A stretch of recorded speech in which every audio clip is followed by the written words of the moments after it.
So I got fired from my job over a 25-cent bag of Doritos. No warning, no union, no second chances, just fired. By the time they called me into the office to hand me my papers, my boss's boss was already at my desk, packing my stuff into a box with security waiting at the door to escort me out like I was on the Epstein files. And the Doritos weren't even the worst part. What came after was 7 months of unemployment, over 200 job applications, figuring out how to save for my wedding that's 3 months away, and coming up with an answer to the question, what do you do? Without sounding like a loser. But I'll get to that later. A little backstory on the job. I started working at CPS, or Child Protective Services, in July of 2025. And if you don't know what CPS is, if a report came in that a child might be in danger, you're the person who had to decide whether to take the kid from the house or let him stay. It sounded like a lot of pressure, but I was tired of doing worthless spreadsheets for the city and wanted my work to have an impact. Plus, they were holding open interviews, so I thought it was God giving me what I prayed for. When I went in, I signed in, talked to like 2 people, and man, when I tell you they literally threw babies in the sky for me when I walked into the room and all yelled in unison, "Congratulations, you got the job." And after seeing that, some people say that's the first sign you should be concerned. Because if a job is doing open interviews and they hire you on the spot, it is a massive red flag. And looking back, getting a standing ovation just for writing your name on a clipboard is wild. But I decided to ignore it and chose to be positive about the future. But I should have listened to that hunch, because after that is when the problems actually started. The next month, I started their 7-week training program, and they put us in this freezing cold meat locker building. It got so cold that it would be hard to focus, and everyone would look forward to lunch just to leave the building.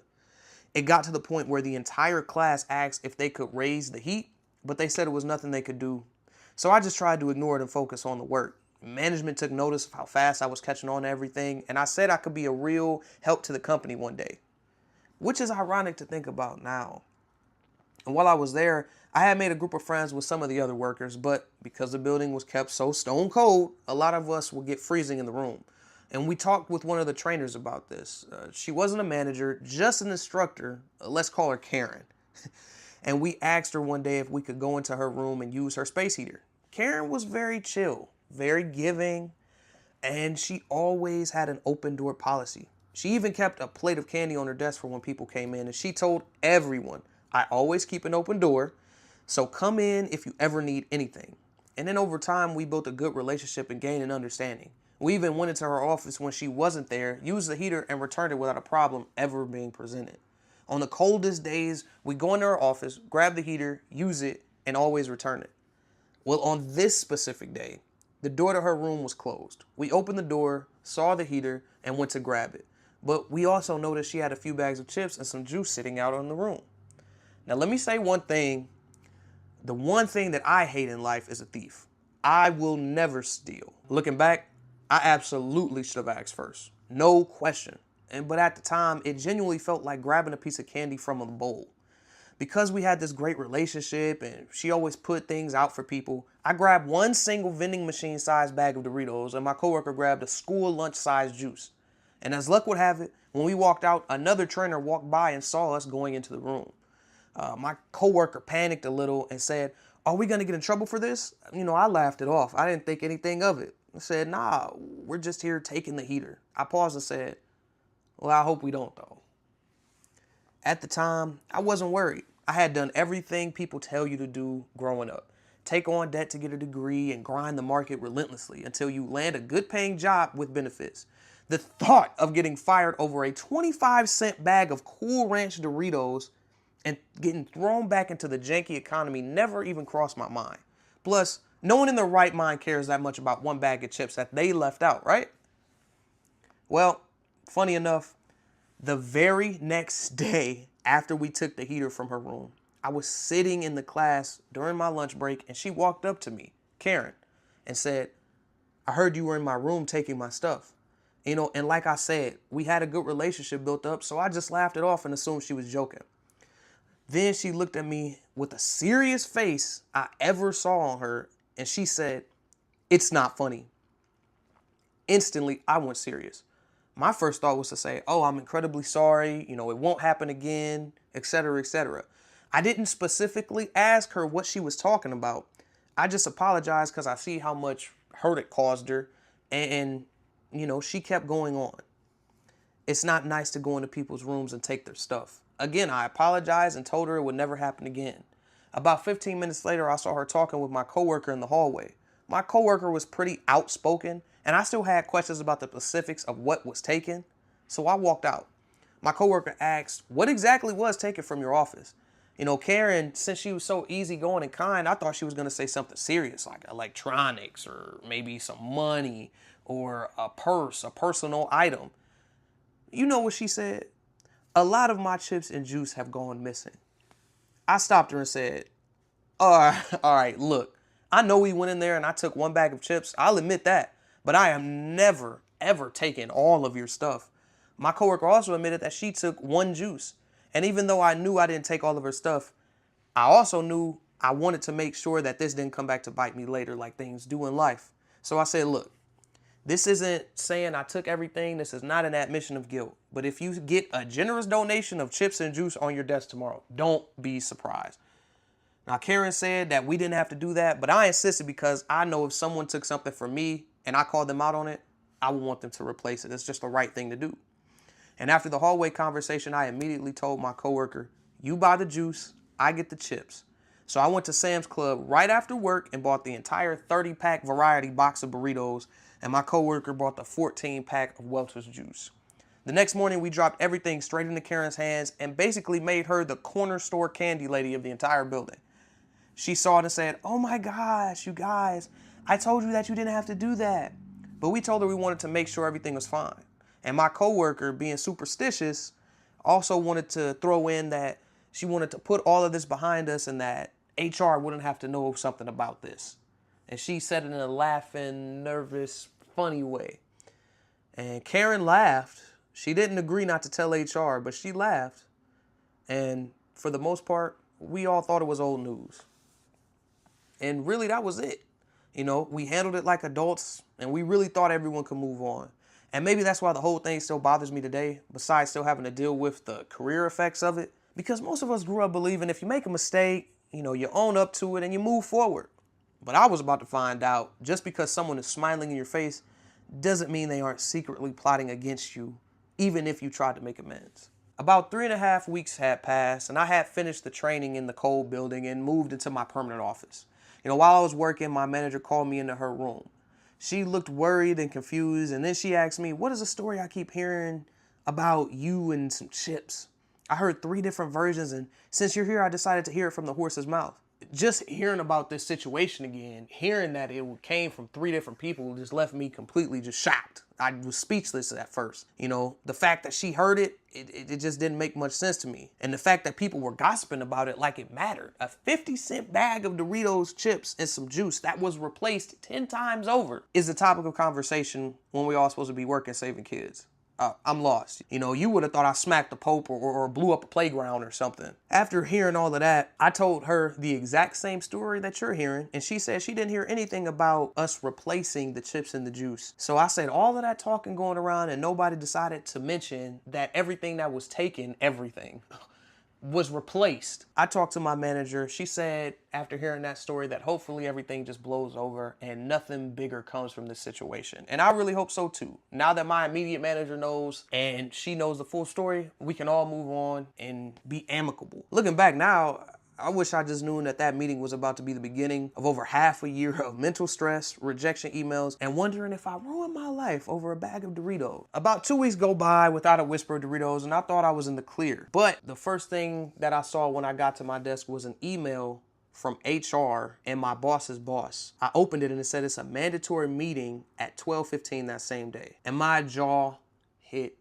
the floor. I said to myself, there is no way this is about what I think it's about. When I looked to see who else was included in the email, it was only HR and my boss's boss. And what made it worse is that at this job, if you saw this particular HR person's name on your email, that meant somebody was getting fired. You know, my first instinct though was not to panic. It was to get clarification. And my desk wasn't too far away from the big boss's office, so I walked over there to get an explanation about what was going on. I asked him if he knew anything about this meeting that I needed to go to. And I noticed he wouldn't look me in the eye. You know, he slightly hesitated when he spoke, and he told me, yeah, I think it's about something from before. I was about to do the same thing I did with Karen and not ask any more questions to be a good soldier, but something told me I had to ask. And so I brought myself to say, before, what do you mean? He said, it's about something from training. I was about to say, no effing way. I instantly went to my manager to figure out what she knew. I asked her if she had any idea about the meeting. She said, what meeting? Nobody told me anything about a meeting. Show me your email. So I showed her, and she was just as confused as I was. And so I asked her if she could come with me to see HR, and she said she would. But at that point, my anxiety was already starting to flare up. Every minute that passed by, it was getting worse and worse. And then them thoughts just kept creeping in, like, am I really about to get fired over a 25-cent bag of Doritos? And why didn't anyone tell my manager? If I really am about to get fired, can I talk my way out of this? Am I just tripping for no reason? It's just gonna be a slap on the wrist. Well, I guess we're gonna find out. 20 minutes before it was time for the meeting, you'll never guess who I saw waltzing into my building, walking down the hallway. It was Karen. And my first thought was to question her down about if she knew anything about this mystery meeting with HR or the gossip that had gone around and why she never told anyone that I replaced her stuff. But instead, I wanted to stay professional just in case I was overthinking. And I said, hey. And she just walked past and smiled and said, hey, like nothing was going on. Now, maybe she didn't know, or maybe she did and she's here to sign some paperwork afterwards. Who knows? Anyway, at 12:15, my manager and I walked to the meeting room, and on the way there, I looked over at my desk and saw my boss's boss standing there like he was looking for something in my drawer. Now, I still tried to think nothing of it, but in the back of my mind, I think I knew what was happening. My manager and I kept walking to the room, but I was still confused, trying my best to convince myself that it wasn't going to be that bad because they would never fire somebody over a bag of chips when they need people so much to where they would hire them on the spot. I said to myself, if everyone else got fired, I would just get suspended because I was destined to be here. I was destined to be the exception and not the rule. And then we finally made it to the room, and the HR lady was already there with a super serious look on her face and a cast on her arm. Maybe from someone else she just tried to fire that took a piece of her with them. I sat across from her. My manager was next to her. And the first thing she said to me was, due to an investigation that was conducted, it was found that you violated your probationary period through theft. Therefore, you are being terminated. I just sat there.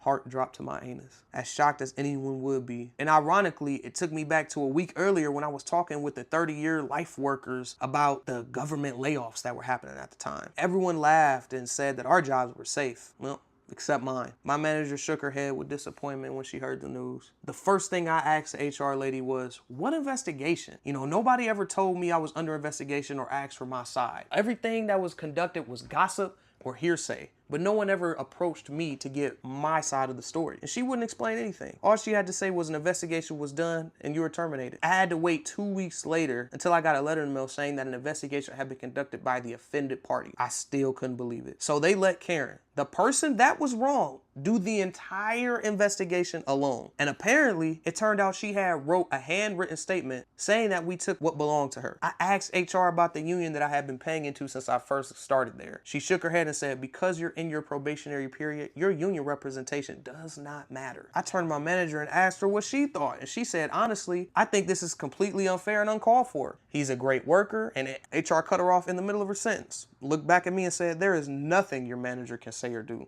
This decision is final. I kept trying to pull more and more answers out of her, but all I got was the same sentence over and over again. HR slid the paperwork over. At this point, I figured I had nothing else to lose, so my professionalism just went out the door. HR said, sign here. I looked at her like she told me to bend over and take it, and I said, over chips that I replaced?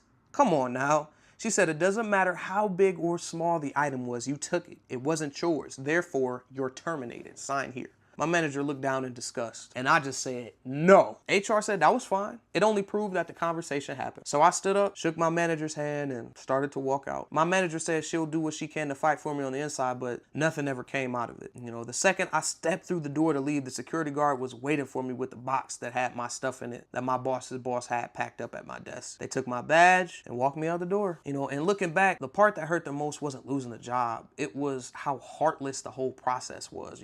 Karen didn't care if I was the only provider for my family or paying for my mother's cancer medicine. She only wanted revenge, and HR only took her word and no one else's. It's amazing how a place can quickly move on without you after you show up on time, do work to stand out, and even apologize and make things right. But to them, it was never enough. You start questioning if God put you at this place to make a difference or be destined to fail. You know, and that's when I realized something important. I had tied way too much of my identity to my employment. You know, I thought my purpose came from being part of a corporate system bigger than myself, but when the job disappeared, I started questioning my value and started falling apart mentally. How can you explain to a new job that you got fired over a 25-cent bag of Doritos that you replaced 40 times over? You know, but I decided not to spiral at the time because that's the things that happen in life, you know? You do everything right and you still end up the butt of the joke, you know, and I was okay with that. You win some and lose some. But I had no idea that this one bag of chips was about to kickstart some of the most mentally exhausting moments of my life. You know, at first, I kept the faith that something was gonna come along quickly. After all, I followed the standard formula to a T, and some company will recognize my value and might even give me another standing ovation like the last people did. After the first month, I redid my resume and sent in about 75 applications, but nothing happened. Then the same thing happened in month 2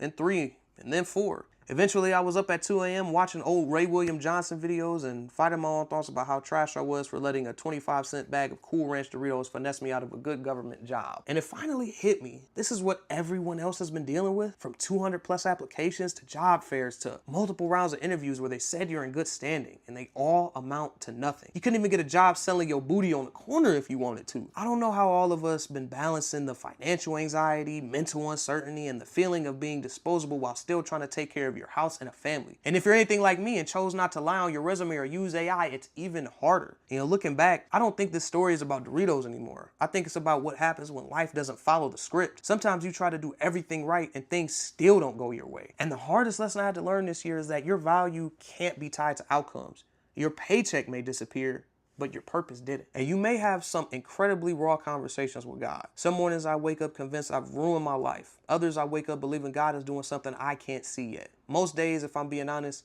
I'm somewhere in the middle. But I had to believe that a closed door and a broken system doesn't mean it's over. And if you're in that dark place right now, wondering why things aren't working out despite giving it everything you've got, I'm here to tell you to keep the faith, hold on, because you're so close to your breakthrough, you can taste it.